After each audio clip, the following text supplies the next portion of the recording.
Muito bem, queridos. Já abriram o seu texto? Segunda carta de Paulo aos Coríntios. Vamos fazer a leitura no capítulo 1. Vamos ler os versículos 8 e 9. Já foram lidos nessa noite, mas vamos ler mais uma vez o texto que iremos pregar nessa noite. Vamos, claro, correr outros textos da segunda carta e um outro em Hebreus, mas vamos partir aqui desse primeiro texto que fica na segunda carta de Paulo aos Coríntios, capítulo 1, versículos 8 e 9, que diz: porque não queremos, irmãos, que ignoreis a natureza da tribulação que nos sobreveio na Ásia, porquanto foi acima das nossas forças, a ponto de desesperarmos até da própria vida.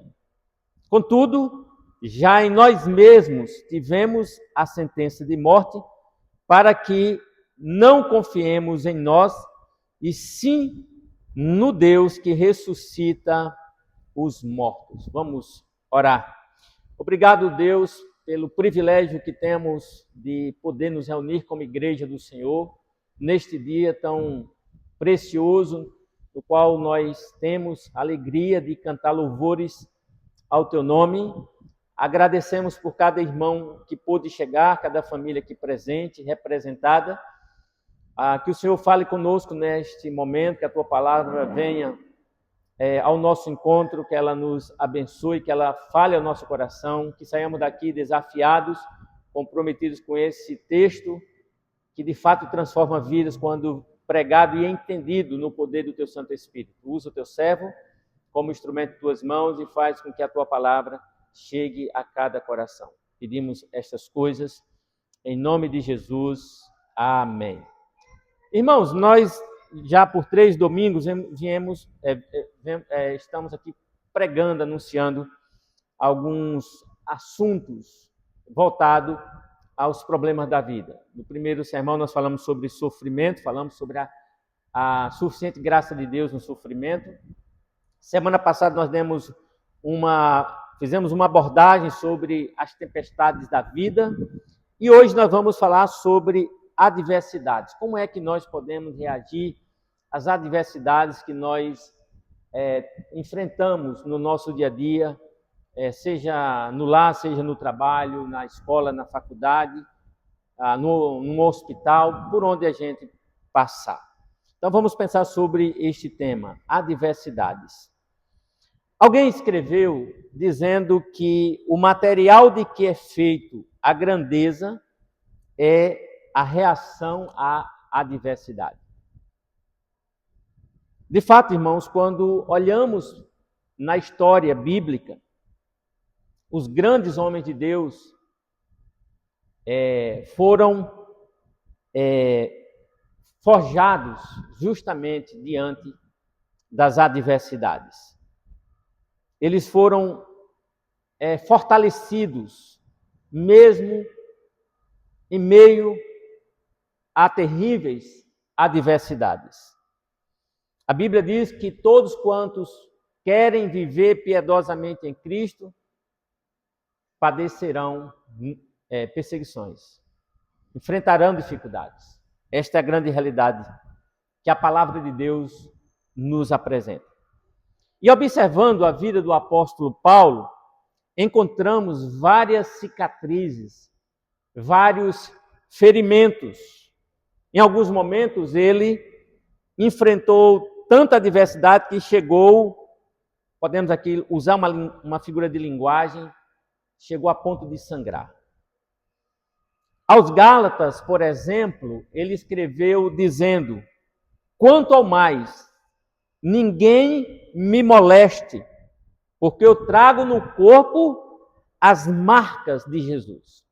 E essa ideia de marca é muito interessante, porque no primeiro século, o escravo, por exemplo, era ferrado com o nome do seu senhor. O soldado romano tatuava seus braços com o número da unidade em que ele servia, onde ele servia.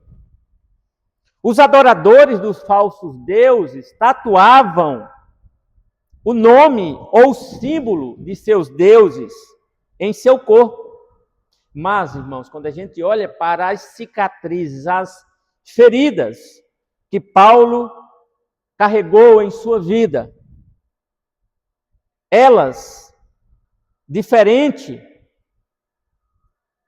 desses que eu aqui citei, elas indicam um sofrimento pela pessoa de Jesus. E sofrer pelo nome de Jesus vale a pena. Não devemos sofrer, e Pedro nos alertou sobre isso, por cometer bobagem na vida. Nós não precisamos provocar problemas em nossa vida, mas se por causa do nome de Cristo tivermos que passar por algum desafio, por alguma perseguição, que passemos para a glória de Deus. Agora, quando nós olhamos a vida de Paulo, nós entendemos que Paulo, com problemas físicos por causa dos golpes injustos dos inimigos, tinha sim o corpo quebrado, mas não o espírito, não a sua vida diante de Deus, o seu compromisso, a sua fidelidade, o seu ânimo para servir a Cristo, a despeito das feridas que ele sofreu pelo nome do Senhor. E em todos os momentos, irmãos, difíceis que Paulo atravessou, ele nunca chamou atenção para si mesmo. Isso é muito interessante também. Porque muitas vezes nós somos tentados ao passar por alguma adversidade, e quando nós passamos por aquilo e vencemos pela graça de Deus, e a gente entende isso, nós tentamos colocar algum elemento aí para chamar atenção para nós mesmos. Paulo, ao enfrentar as adversidades, ele não chamou a atenção para si mesmo, mas para o Senhor que o salvou. Como já pontuado, a pressão sob a qual ele viveu em muitos momentos era insuportável, humanamente falando. Como lemos no versículo 8, ele diz que a natureza da tribulação que sobreveio a ele e seus companheiros na Ásia foi de tal maneira que eles chegaram a se desesperar da vida, até da vida. Então foi humanamente falando, perseguições, situações insuportáveis, mas sempre Paulo reagiu com grandeza. Como?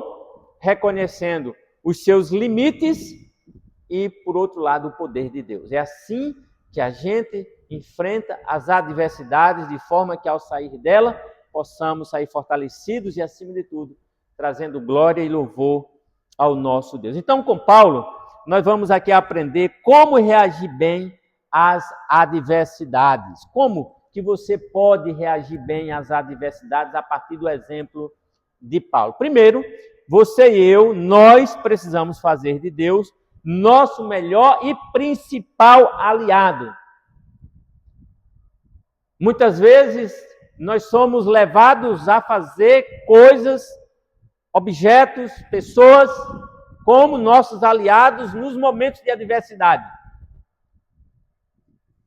Então, se estamos enfrentando um problema sério de saúde, então eu procuro alguém que tenha uma influência num determinado hospital, com um determinado médico, para resolver o meu problema, fazer uma cirurgia que, se não fizer, pode me levar à morte.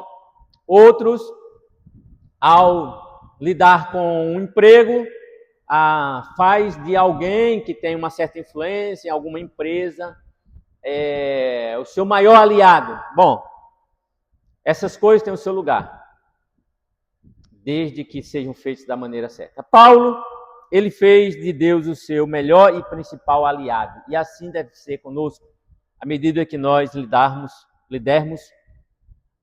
enfrentarmos as nossas adversidades. É fazer de Deus o nosso melhor e principal aliado. Versículo 10, depois de Paulo ter dito que a tribulação que ele enfrentou foi acima das suas forças, depois de ele dizer que já neles mesmos, falando dele e seus companheiros, já tiveram a sentença de morte, No versículo 10 ele diz, o qual nos livrou, porque ele diz, confiamos nós sim, confiemos em nós, não confiemos em nós, sim no poder de Deus que ressuscita os mortos, isso no finalzinho do versículo 9. E aí quando chega no versículo 10 ele diz, o qual nos livrou e livrará de tão grande morte. Aí ele coloca, em quem temos esperado, que ainda continuará a livrar-nos. Então Paulo não só confiou no passado, lá no seu passado sombrio em Deus, mas no presente ele continuava confiando e ele, para o futuro, declara sua confiança em Deus, porque ele termina dizendo que o Deus que ele confia continuará a livrar ele de tudo que possa vir sobre ele. Então, meus irmãos, fazer de Deus nosso melhor e principal aliado é uma forma de nós lidarmos com a adversidade. Observe que no versículo 8, como eu já pontuei aqui, ele fala da tribulação, que foi algo fora do comum, e é interessante porque a palavra tribulação no versículo 8 traz a ideia de oposição, de rejeição, de estresse físico e emocional.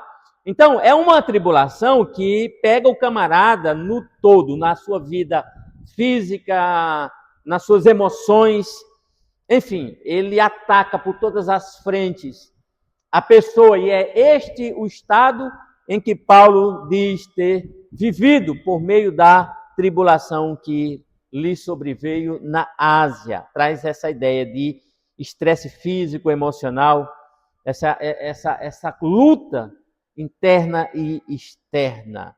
Segundo ele, essa posição foi acima de suas forças. Ele pensou que talvez tivesse chegado ao fim, como nós observamos no versículo 8, a ponto de desesperarmos até da própria vida, ou seja, chegar ao ponto de dizer, não tem mais jeito, é o fim, porque foi uma tribulação tamanha. Diante dessa força opositora que o apóstolo enfrentou, o que ele fez? Como que ele reagiu?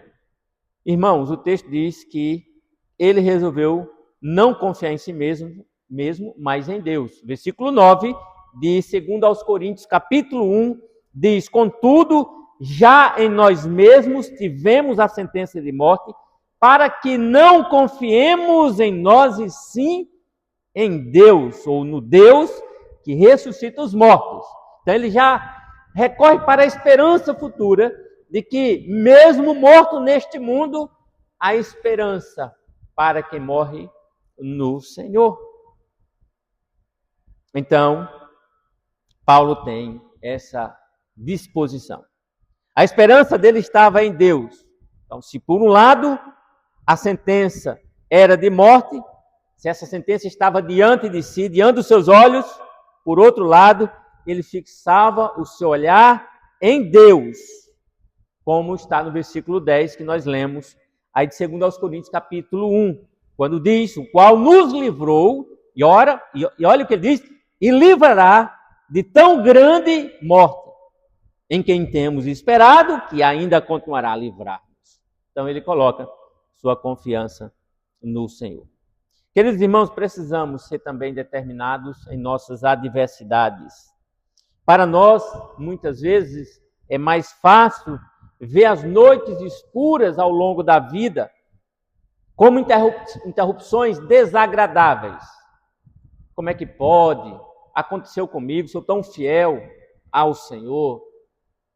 Às vezes somos como Elias, Senhor, mataram todos os teus profetas, só eu, Senhor, sobrevivi, olha que homem que não merece tal coisa, Senhor. Muitas vezes somos assim, irmãos. Mas Deus faz questão de ressaltar que tudo o que acontece visa o nosso bem. Os irmãos conhecem bem o texto de Romanos, capítulo 8, versículo 28. Todas as coisas cooperam para o bem daqueles que amam a Deus, daqueles que são chamados segundo o seu propósito.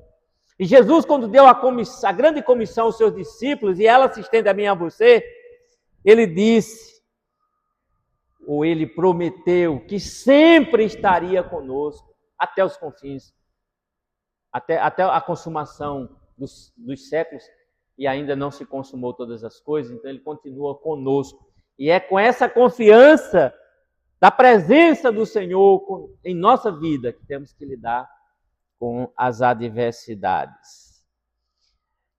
Tem gente que você pergunta como é que está a vida e ela diz assim: melhor que isso, estraga. Não precisamos fingir que as coisas ruins não estão acontecendo conosco.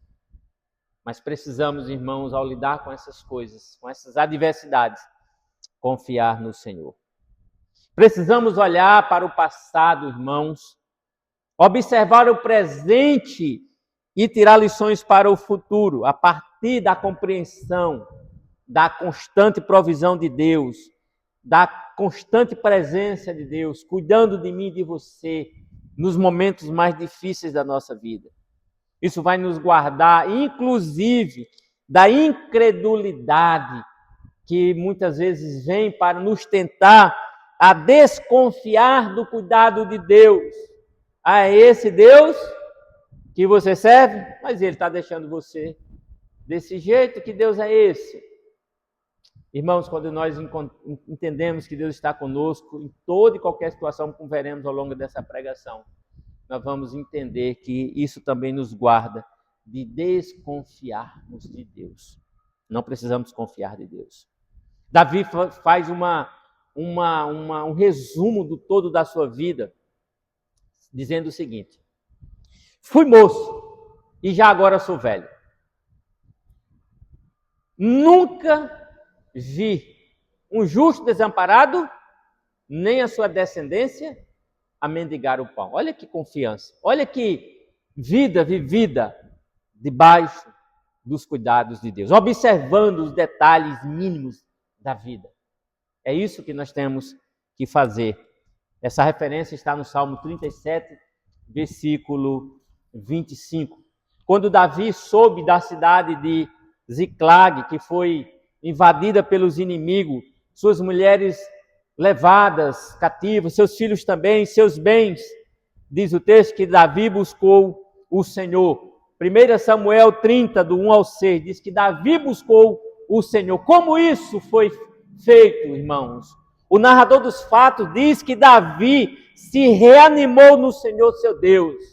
E é assim que nós temos que lidar com nossas adversidades, reanimando o nosso coração no Senhor.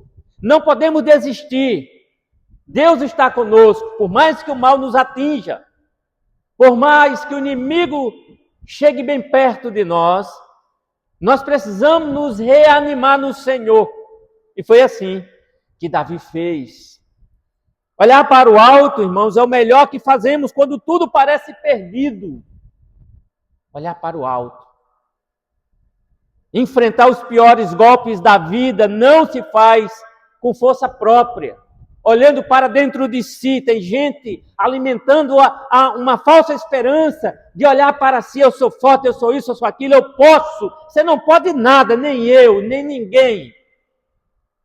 Nós temos que olhar para o alto.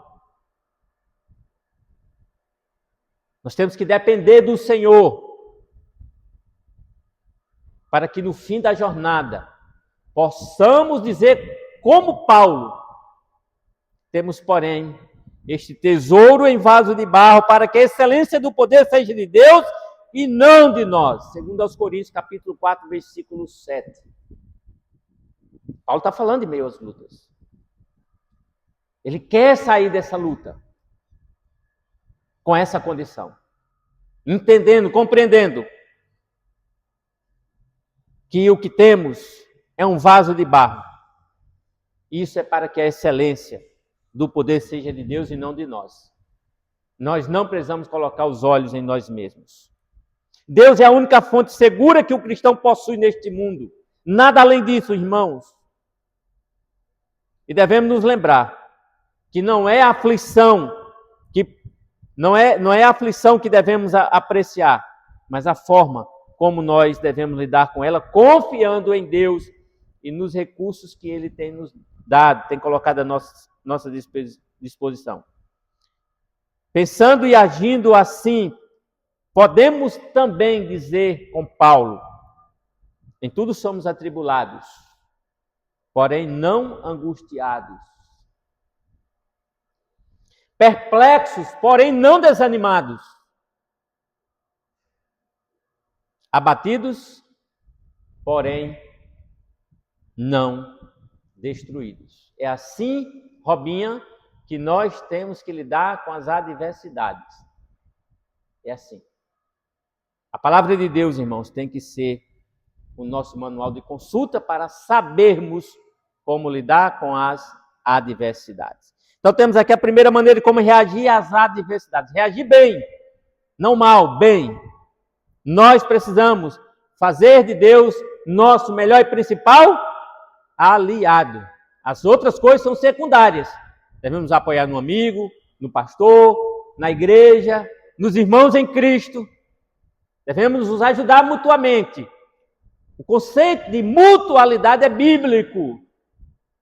Mas Deus tem que ser o nosso melhor e principal aliado nas adversidades. Aí tem uma coisinha que deve chamar a nossa atenção. Joelhos dobrados, calejados, que demonstrará que você e eu somos pessoas de oração. Ainda mais, como veremos ao longo desse sermão, quando os perigos baterem a porta da nossa vida. Então está aí a primeira forma de como nós temos que lidar com as adversidades. Fazer de Deus o nosso melhor e principal aliado. Segunda maneira é colocar os olhos nas coisas invisíveis. Irmãos, estamos vivendo um tempo em que este mundo é tudo que os crentes têm. Mas quando você olha para os heróis da fé, e especialmente um deles, no capítulo 11 de Hebreus, versículo 27, falando aí de um deles, diz assim: pelo contrário, perdão, irmãos, estou no capítulo 10. Hebreus 10, 27, falando de Moisés. Pela fé, ele abandonou o Egito, não ficando amedrontado com a cólera do rei. Antes, permaneceu firme, como quem vê aquele que é invisível. Os irmãos entendem o que é fé?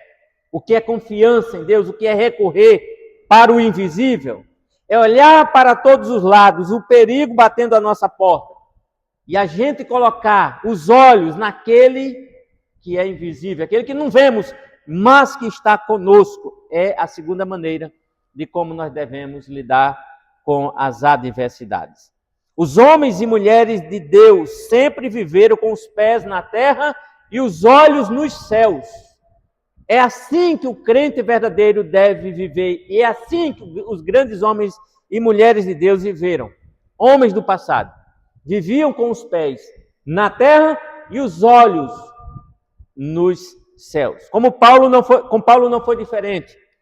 Foi ele quem disse aos Colossenses: buscai as coisas lá do alto, onde Cristo vive assentado à direita de Deus. Busca as coisas de lá, coloca os olhos lá. Lá é de onde vem o nosso socorro, lá é a nossa esperança bendita. Aos Filipenses lembrou: nossa pátria está nos céus, de onde aguardamos o nosso Senhor e Salvador Jesus Cristo.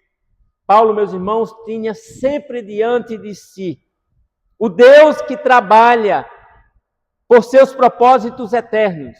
E é por isso que os olhos dele e de todos os grandes homens de Deus, tanto aqueles que suas histórias estão escritas na Bíblia, quanto aqueles que viveram numa história extra-bíblica, ao longo da história, eles sempre viveram com essa confiança, nunca confiando em si mesmos. Então, meus irmãos, enfocar aquilo que é invisível é uma postura que pode ser aprendida, inclusive. Pastor, não consigo. É um aprendizado, é algo que você pode aprender. Aí eu queria ser como fulano de tal. Tem tanta fé, tanta confiança.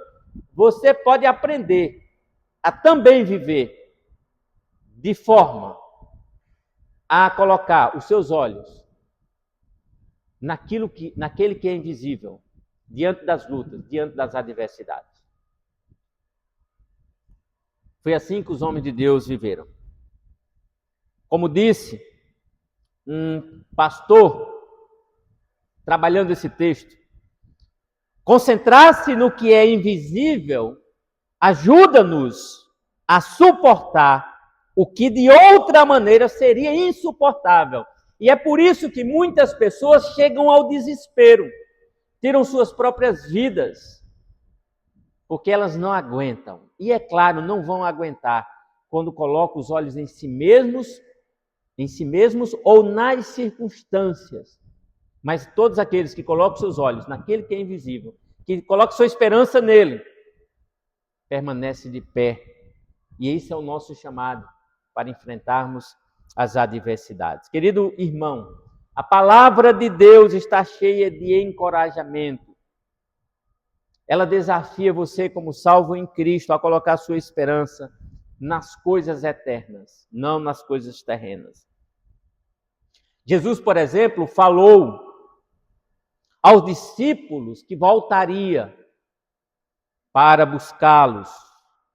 Lá em João 14, ele fala sobre isso, para que eles não ficassem com o coração apertado, mas que eles tivessem a esperança de que Jesus, iria para o céu preparar um lugar e voltaria para receber os discípulos, assim como eu e você, para que um dia estejamos com ele. Então Jesus encorajou os seus discípulos com essas verdades. Aos Tessalonicenses, Paulo disse que haveria um dia, ou que haverá um dia uma reunião dos vivos e dos mortos quando Cristo voltar para levar o seu povo para si. 1 Tessalonicenses 4, do 13 ao 18, há essa promessa. A Timóteo, o apóstolo Paulo falou da coroa da justiça que está guardada para todos aqueles que amam a vinda de Cristo. Isso é colocar os olhos no que é invisível. Por isso que ele disse, aí em 2 aos Coríntios, capítulo 10, que confiava que Deus ressuscitaria, ou que ressuscitará os mortos.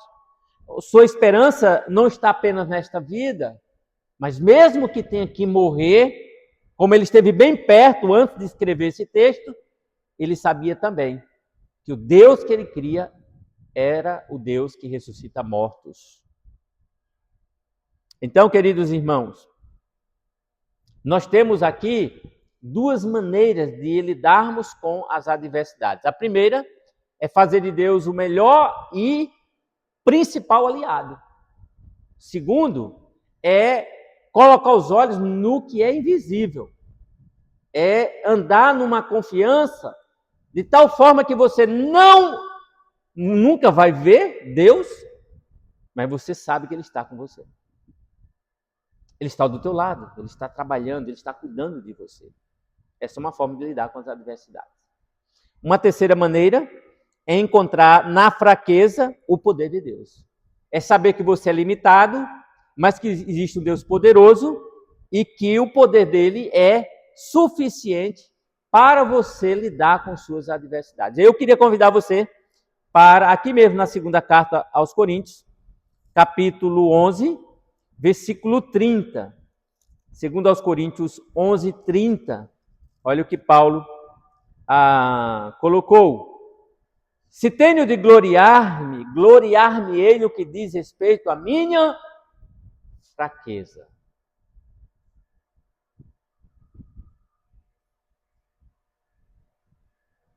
Se você observar, entre o versículo 24 e 29, aqui de 2 aos Coríntios, capítulo 11, Paulo enumera várias adversidades que ele enfrentou.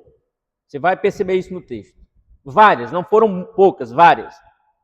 E somado a todas essas adversidades, havia uma coisa que ele carregava como um peso no seu coração, que era ver irmãos fraquejando na fé.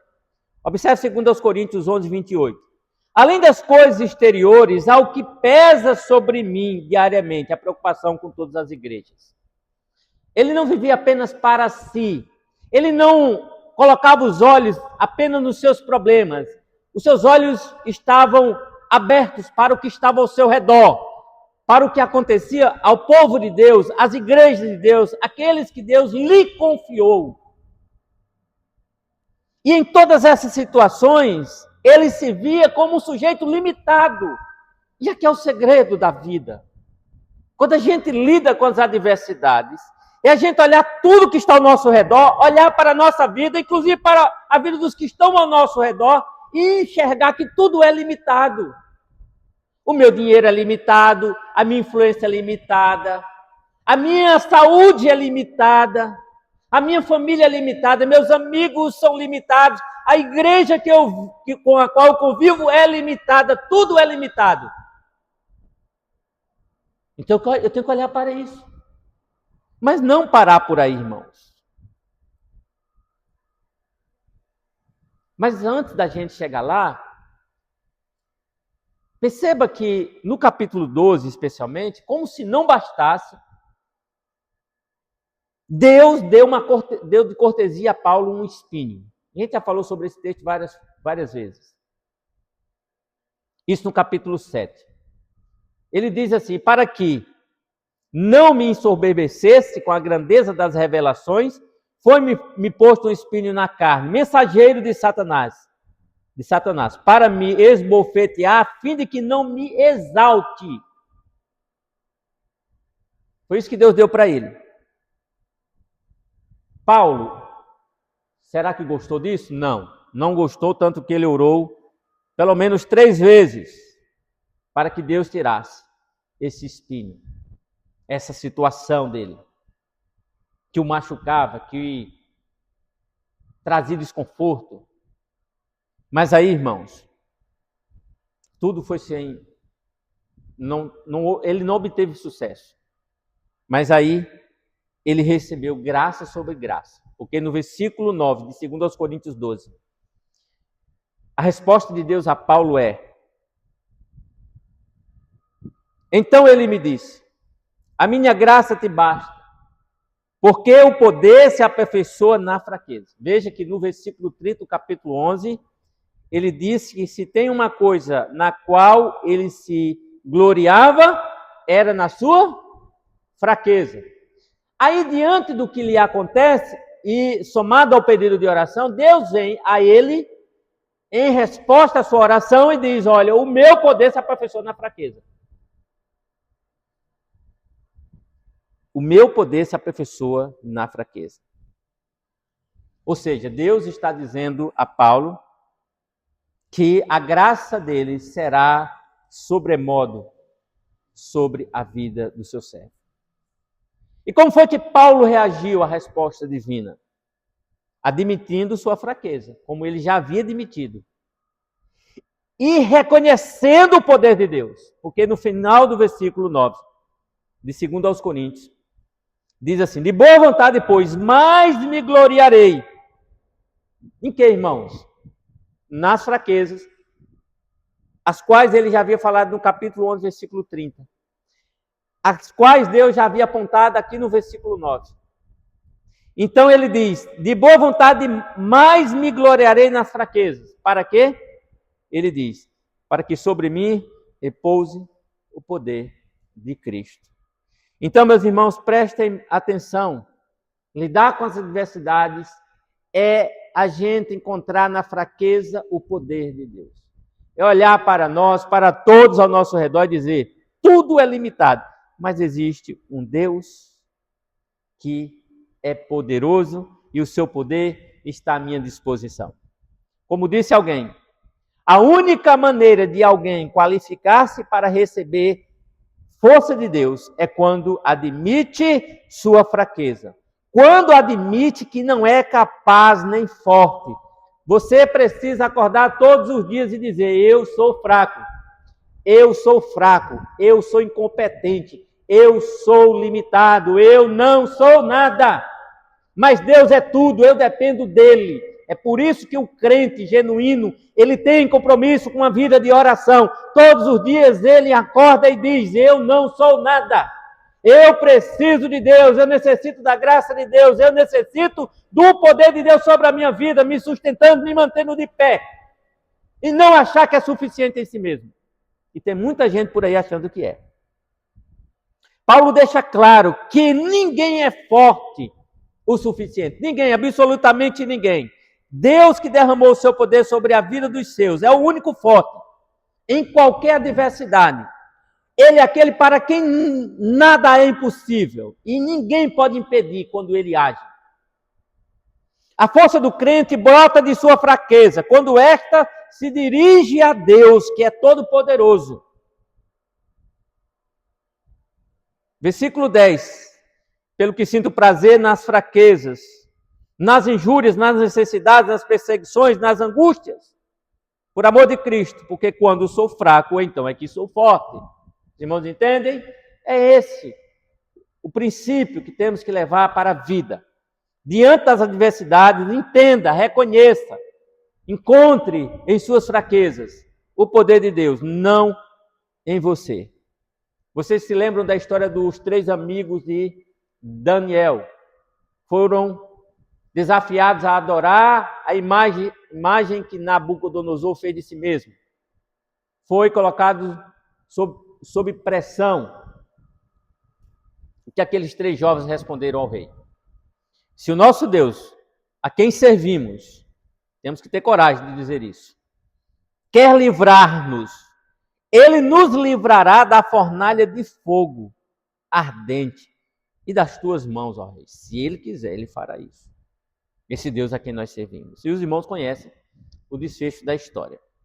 Daniel também, depois de assinado o interdito que o levaria à cova dos leões, continuou a orar 3 vezes ao dia, sem vacilar.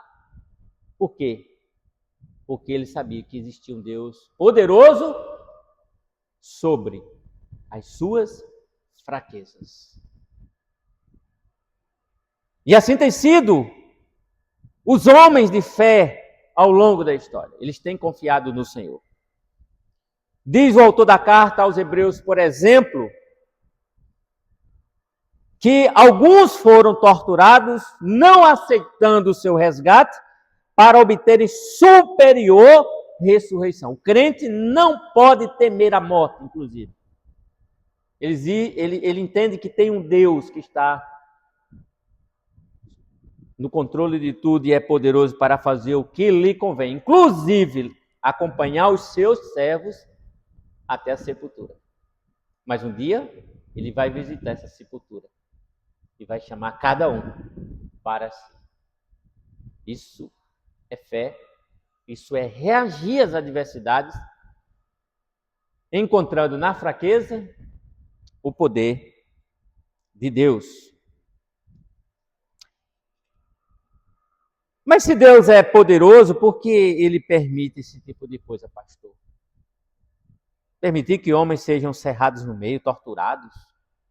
Irmãos, pelo menos no caso do apóstolo Paulo, foi para preveni-lo do orgulho. Deus nos conhece. Deus está trabalhando aqui no nosso caráter, no nosso coração. As coisas que nos acontecem para lapidar-nos.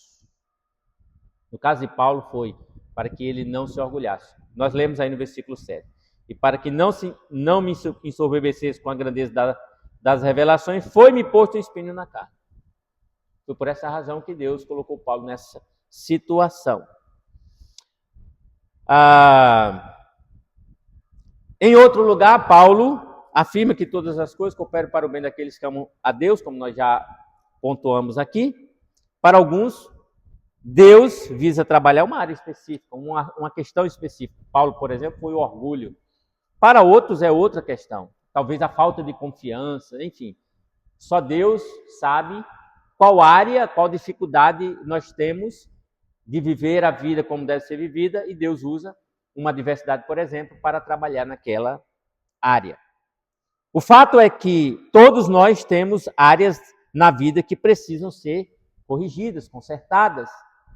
Então Deus está trabalhando em nós e através de nós. Não é? Deus, que é todo-poderoso, sabe trabalhar de forma perfeita e usará aquilo que Ele achar de melhor para atingir o alvo, que é a glória dele, acima de tudo, e o nosso próprio bem, como Paulo afirma em Romanos 8, 28. E você? Como é que está?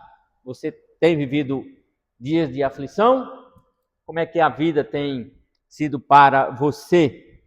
Está excessivamente sobrecarregado? Qual é o tamanho do peso que está sobre você? Está vivendo sob pressão? A panela está quase explodindo? O ar está quase quebrando tudo?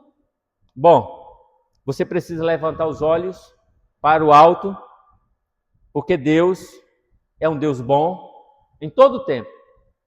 Não há tempo em que Deus não seja um Deus bom. Então você precisa, assim como eu, confiar nesse Deus, mesmo esmagado, mesmo confuso, mesmo abatido, nós precisamos correr para os braços desse Deus. Esta é a mensagem do Evangelho para o que sofre, para o que enfrenta a adversidade. É correr para os braços do Pai Celestial. É interessante, irmãos, quando a gente olha a história de Ló, ou melhor, de Jó. No capítulo 19, tem um texto interessante. Diz que Ló, naquele momento, clamou: violência! Mas não foi ouvido. Ele gritou: socorro! Mas não houve justiça. E agora, o que é que ele faz? Desiste da vida, Corrinha? Desanima? Entra numa depressão profunda, vai dormir, não quer fazer mais nada, não limpa a casa, não quer mais trabalhar, granjear o pão, está com medo de tudo e de todos. Foi assim que Jó fez? Não. No mesmo capítulo, versículo 25, ou seja, Jó 19, 25, ele faz uma das afirmações mais gloriosas que um crente pode fazer. Ele diz: porque eu sei que o meu Redentor vive e por fim se levantará sobre a terra. Olha aqui a afirmação. Mesmo depois de ter gritado violência e ninguém ter ouvido, depois de dizer socorro, mas ninguém vê o encontro dele com justiça. Ele diz: o meu Redentor vive. E ele vai se levantar no fim de tudo. É esse Deus que precisamos nos apegar com toda a nossa fé. Ele não nos deixará sozinhos, irmãos queridos. Entendamos isso. Vamos confiar nesse Deus. Então, como que você deve lidar com as adversidades? Está aí na tela. Faça de Deus seu melhor e principal aliado. Segundo, coloque os olhos nas coisas invisíveis. Viva pela fé, confie no Senhor. Mesmo você não o vendo ao seu redor, Ele está ao seu lado. Segundo, encontre na sua fraqueza, na sua limitação, na sua falta de recursos, o poder de Deus. Deus é poderoso para levantar socorro em teu favor. É assim que você deve lidar com as adversidades. Disso tudo, eu quero tirar 3 lições para você, para mim, para nós. Primeiro, resista à tentação de confiar em seus próprios planos para lidar com as suas adversidades. Não confie em você mesmo. Não ache que você é sábio o suficiente para lidar com suas adversidades. Resista a essa tentação. Volte-se para o Senhor e dependa dele. Os planos dele não são sem propósito. Ele, irmãos, tão somente ele, é hábil e sábio o suficiente para conduzir você em vitória, em meio às adversidades. Não haja de acordo com você mesmo, com os seus próprios recursos, com sua própria sabedoria. Essa é a primeira lição. Resista a essa tentação de querer agir por conta própria. Segunda lição, entenda que sua fraqueza é o melhor que você tem e que não vai lhe ajudar em nada. Não vai lhe ajudar em nada. A menos que você confie no poder de Deus. Olhe para a sua fraqueza, reconheça que você é fraco. Não se apegue à sua fraqueza, não tente tirar dela a sua própria força. Confie no poder de Deus. Declare a Deus que você confia totalmente nele e em seu poder. É assim que você tem que lidar com a sua adversidade. Peça que ele segure em suas mãos, que ele te carregue em seus braços. Diga-lhe que falta a você forças, muitas vezes. Confie nele, porque na hora que você mais precisar, ele vai estar com você. Terceira lição, viva um dia por vez. Saiba que aqui não é o teu porto seguro, não é o teu lugar para criar raízes. A eternidade é a tua partida, ou melhor, a tua parada definitiva. Um dia estaremos para sempre na presença de Deus, vivendo um novo céu, uma nova terra, uma nova realidade, com Deus entre nós, sem pecado, sem choro, sem dor, sem adversidade. E aí, nesse dia, nós seremos apenas pessoas que irão adorar o Deus eterno por toda a eternidade.